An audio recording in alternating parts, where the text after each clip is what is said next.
Assalamualaikum warahmatullahi wabarakatuh. Perkenalkan, nama saya Anggun dengan NIM 122070098 dari kelompok 3 yang beranggotakan saya sendiri dan Kak Martalia. Tugas ini kami buat untuk memenuhi tugas dari mata kuliah Vintage dan Digital Banking. Adapun tema yang kami bawa pada video kali ini yaitu model bisnis dan inovasi dalam vintage. Langsung saja ke intinya, apa sih vintage itu?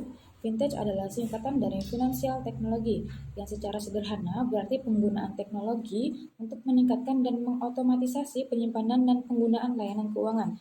Tujuannya adalah untuk membuat layanan keuangan lebih efisien, terjangkau dan mudah diakses, dan transparansi bagi konsumen dan bisnis. Selanjutnya, model bisnis dalam vintage.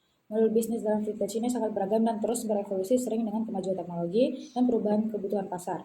Pada kesempatan kali ini, saya akan menjelaskan 6 model bisnis utama dalam vintage.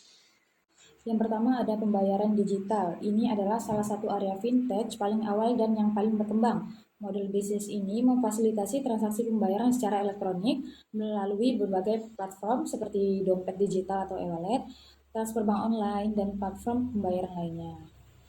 Inovasinya terus berlanjut dengan fitur-fitur pembayaran tanpa kontak atau contactless payment, pembayaran QRIS, dan integrasi dalam berbagai layanan. Nah, selanjutnya yang kedua ini ada pinjaman dan pembiayaan online. Model ini menghubungkan pinjaman dan pemberi pinjaman secara langsung melalui platform online.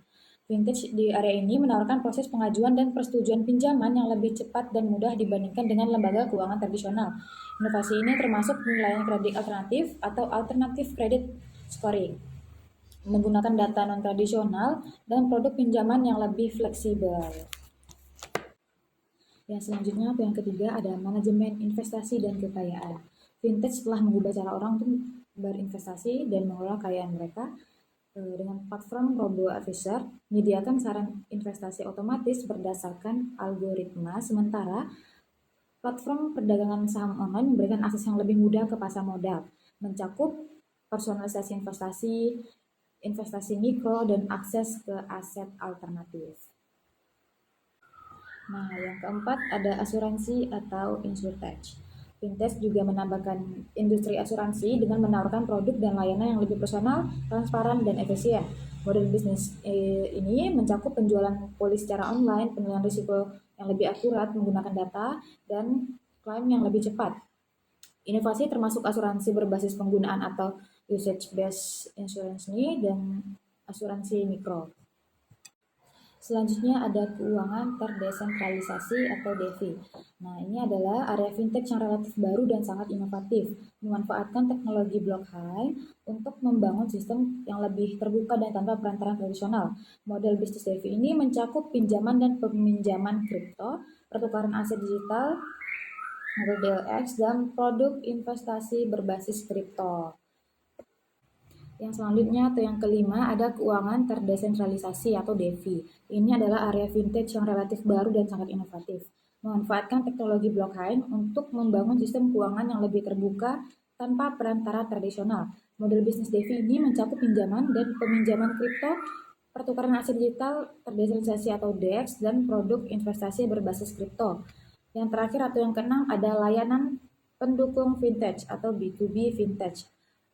Ini adalah perusahaan vintage yang fokus menyediakan solusi teknologi bagi lembaga keuangan tradisional atau perusahaan vintage lainnya.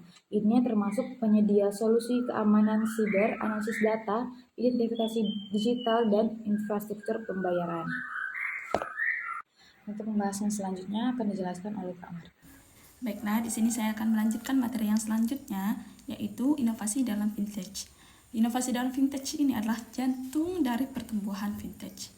Ada 4 poin yang akan saya jelaskan, yaitu yang pertama teknologi baru, yang kedua perubahan perilaku konsumen, yang ketiga regulasi yang mendukung inovasi, dan yang keempat persaingan. Poin yang pertama yaitu teknologi baru. Kemajuan dalam kecerdasan buatan AI, machine learning, blockchain, komputasi awan atau cloud computing, dan big data memungkinkan pengembangan produk dan layanan keuangan yang lebih canggih dan personal. Adapun materi yang kedua yaitu perubahan perilaku konsumen. Konsumen semakin terbiasa dengan layanan digital dan mengharapkan pengalaman yang mulus, cepat, dan personal dalam semua aspek kehidupan mereka, termasuk keuangan. Yang ketiga, yaitu regulasi yang mendukung inovasi. Beberapa regulator di seluruh dunia mulai mengadopsi pendekatan yang lebih terbuka terhadap inovasi vintage yang menciptakan sandbox regulasi dan kerangka kerja yang mendukung pertumbuhan ekosistem. Adapun yang keempat atau yang terakhir, persaingan antara pemain vintage baru dan lembaga keuangan tradisional mendorong inovasi untuk memenangkan angka pasar dan memenuhi kebutuhan pelanggan yang terus berubah.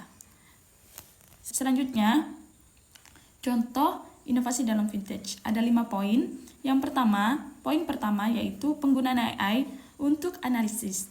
Vintage menggunakan AI dan machine learning untuk menganalisis data yang lebih luas dan kompleks dalam menilai risiko kredit, memungkinkan akses pinjaman bagi individu atau bisnis yang sebelumnya tidak terlayani. Adapun poin yang kedua yaitu implementasi blockchain untuk transparansi dan keamanan. Teknologi blockchain digunakan untuk menciptakan sistem pembayaran dan transfer dana yang lebih aman, transparan, dan efisien, serta memfasilitasi perdagangan aset digital.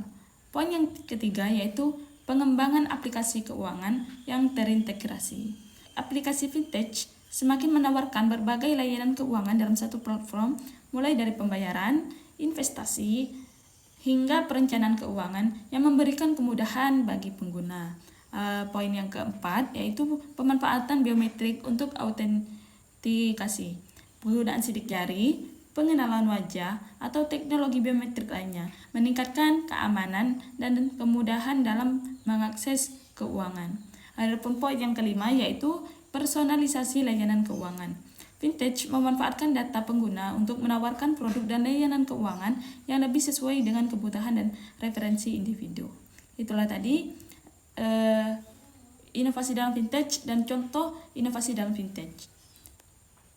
Dan saya akan menyimpulkan hasil diskusi kami. Model bisnis dalam vintage sangat dinamis dan terus berkembang, didorong oleh inovasi teknologi dan perubahan kebutuhan pasar. Vintage tidak hanya mengubah cara layanan keuangan disampaikan, tetapi juga mengubah dan menciptakan peluang baru dan menciptakan inklusi keuangan.